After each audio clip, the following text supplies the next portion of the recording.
Big TV భక్తి సమాచారం WhatsApp ఛానల్లో జాయిన్ అవ్వండి. అన్ని విశేషాలు ఎప్పటికప్పుడు తెలుసుకోండి. నమస్కారం. బిగ్ టీవీ ప్రేక్షకులందరికీ కనుమ పండుగ శుభాకాంక్షలు. మరి కనుమ విశిష్టతను తెలిపేందుకు మనతో పాటు స్టూడియోలో ఉన్నారు ప్రముఖ జ్యోతిష్యులు, వాస్తు పండితులు పాలపు రాజేశ్వర్ శర్మ గారు. మరి వారిని అడిగి మరిన్ని విషయాలు తెలుసుకుందాం. నమస్కారం గురువుగారు. నమస్కారం.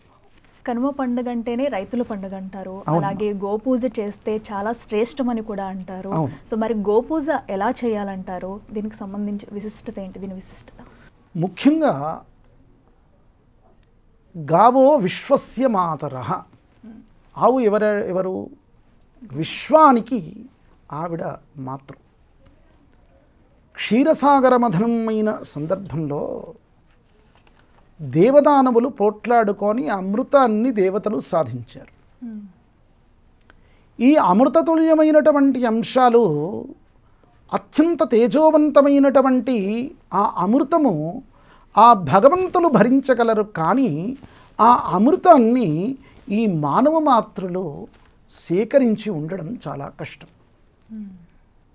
ఆ అమృతమంతయు కూడా భగవంతుడు ఏకరూపుడై స్త్రయస్త్రికోటి దేవతా స్వరూపాల్లో ఈ యొక్క గోవు కూడా అందరి దేవతల యొక్క స్వరూపం. అందరి దేవతలమైనటువంటి స్వరూపం. ఆ దేవతలందరూ కూడా కలిసి ఆ అమృతాన్ని మనకు అందించడానికి, మనను కాపాడడానికి భూమండలంపైకి వచ్చారు. అది ఏ స్వరూపంగా వచ్చారు? ఆవు స్వరూపంగా వచ్చారు. కనుకనే మనను కాపాడడానికి వారికి అవతారం ఎత్తాల్సిన అవసరం ఉందా? మన కోసం ఆ విధంగా వచ్చారు. కాబట్టి మనను కాపాడడానికి, మనను ఉద్ధరించడానికి ఆ స్వరూపులై ఉన్నారు.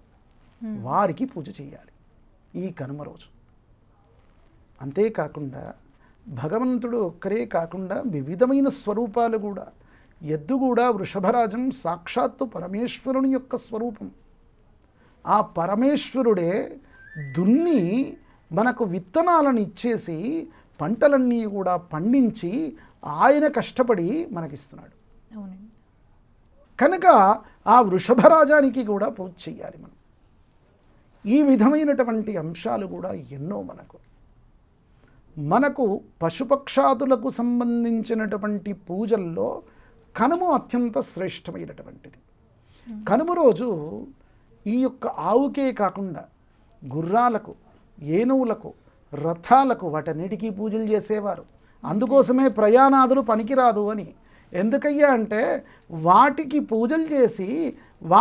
పూజలు చేసినటువంటి రోజున మళ్ళీ కూడా వాటిని కష్టపెట్టడం అనేటువంటిది పనికిరాదు కదా. అంటే కనుమ రోజు ప్రయాణాలు చేయవద్దు అంటారు. దీని గురించే.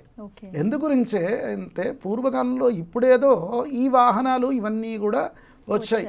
ఏదయ్యా అంటే మనకు కారులో వచ్చాం, జీపులో వచ్చాం, ఇంకేదో ఫ్లైట్లో వచ్చాం, ఈ వాహనాలు వచ్చాయి. కానీ ఒకప్పుడు వాహనాలు ఏమిటి? ఏదో ఎద్దు కానీ, గుర్రం కానీ, మిగతావి వాటితోటే వచ్చేటువంటి వారు కదా.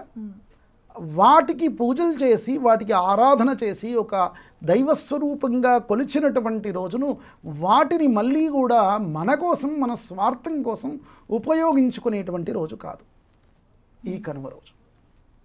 కనుక ఆ కనుమ రోజు ఆ విధంగా ఉండడం శ్రేష్టం. పిండి వంటలు కూడా సంక్రాంతి రోజు పిండి వంటలు చేస్తాం. కానీ పశుపక్షాదుల గురించి పిండి వంటలు ప్రత్యేకంగా చేసి పెట్టాలి అని చెప్పబడింది. ఈరోజు ఎలాంటి పిండి వంటలు చేయాలి అంటే మినుములు తింటే మంచిదని కూడా అంటారు. అసలైతే మినుప పదార్థము ఎక్కువగా పెట్టాల్సింది పశుపక్షులకే. వాటికి పుష్టి అనేటువంటిది అవసరం, దేహదారుడి అనేటువంటి. మనకు ఈ కాలంలో ఎట్లాంటి శారీరక శ్రమ ఉండట్లేదు. ఆ మాంస పదార్థం పెట్టాల్సింది వారికే. దాంట్లో కూడా తీపి పదార్థం పెట్టడం అనేటువంటిది అత్యంత శ్రేష్టమైనటువంటి విధంగా చెప్పబడింది. వీరికి కూడా కొన్ని ప్రాంతాల్లో పాయసం ప్రత్యేకంగా వండి వారికి పెట్టడం కూడా చేస్తూ ఉంటారు. ఈ రోజుల్లో పొంగలి కూడా వండి ఈరోజు పెడతారు. ఇంకా పశుపక్షాదులకు అవి ఎండబెట్టేసి వండి, ముందు రోజు వండి ఎండబెట్టేసి పక్షులకు కూడా దానగా వేస్తారు. అంటే వారికి కూడా ఈ యొక్క పదార్థం అనేటువంటిది మేము పెట్టాలి అనేటువంటి ఉద్దేశము దానితో పాటు పశుపక్షాదులు కూడా అనేక విధమైనటువంటి కాలాన్ని చెబుతూ ఉంటాయి. అంటే ఈరోజు ఈ వర్షం పడుతుంది అని చెప్పేది రోజు ఈ పక్షి అరిచినటువంటి రోజు. చాలామందికి తెలియదు. ఈరోజు వాతావరణ శాఖ వారు వచ్చారు, రేపు వర్షం పడుతుంది అనే సందర్భంలో వీరు కొన్ని చెట్లు చేమలు కొన్ని కాపాడుకుంటారు. ఆ విధంగానే ఈ సంవత్సరం ముందే ఈ విధంగా వాతావరణం ఉంటున్నది వాతావరణ శాఖ వారు ముందే చెప్తున్నారు. 6 నెలల క్రితమే చెప్తున్నారు, ఏడాది క్రితమే ముందే చెప్పడం చేత వీరు దానికి తగ్గ పంటలు ఏవి పండాలి అని వేయాలి అని వీరు చూస్తున్నారు. కానీ ఇప్పుడు వాతావరణ శాఖ వచ్చింది. ఒకప్పుడు వాతావరణంలో ఉండే ఈ క్రిమి కీటకాలు పక్షులు ఎక్కువగా చెప్పేవి. వలస పక్షులు ఉండేవి, తెలుసు కదా. వాతావరణం ఇట్లా వచ్చినప్పుడు ఈ పక్షి ఇక్కడ వాలింది. ఆ పక్షుల యొక్క రాక చేత వాటి యొక్క సిగ్నల్స్ ఇస్తూ ఉంటాయి మొట్టమొదటనే. వాటి యొక్క సిగ్నల్స్ను బట్టి అప్పుడు మనకు ఈ యొక్క అతివృష్టుల అనావృష్టుల ఉండాల్సిన విషయం ఏమిటి, ముందే ఈ పక్షి ఇక్కడ వాలుతున్నదిరా, ఈ 4 నెలల ముందే వర్షాకాలంలో రావలసి ఉన్నటువంటిది వేసవి కాలంలోనే వచ్చింది ఇది కనుక ఈ సంవత్సరం మనం ఎక్కువ పంటలు వేయొద్దు, వేసినా కానీ అతివృష్టి తట్టుకునేటువంటి పంటలు వేయాలి అని చేసేవారు. ఎవరు చెప్పారు మీకు ఆ విషయం? పక్షి చెప్పలేదు. కనుకనే దాని రుణాన్ని మర్చిపోకూడదు కదా మనం.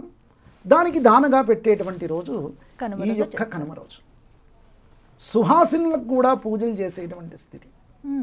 తిలదానం పూరితమైనటువంటి ఆ యొక్క తాంబూలాలు కూడా ఈరోజు గౌరీదేవికి ఆరాధన చేయడం, మనకు ఆవుకు ఆరాధన చేయడం, తర్వాత ఆ సుహాసిని స్వరూపమైనటువంటి వారికి పిల్లలందరూ కూడా వారు బొమ్మరిల్లు మనకు ఆ విధంగా చేసేటువంటి రోజులు ఎప్పుడయ్యా అంటే బొమ్మల కొలువు కొన్ని ప్రాంతాల్లో ఈ యొక్క కనుమ రోజు కూడా పెట్టేటువంటి ఆచారం అనేటువంటిది.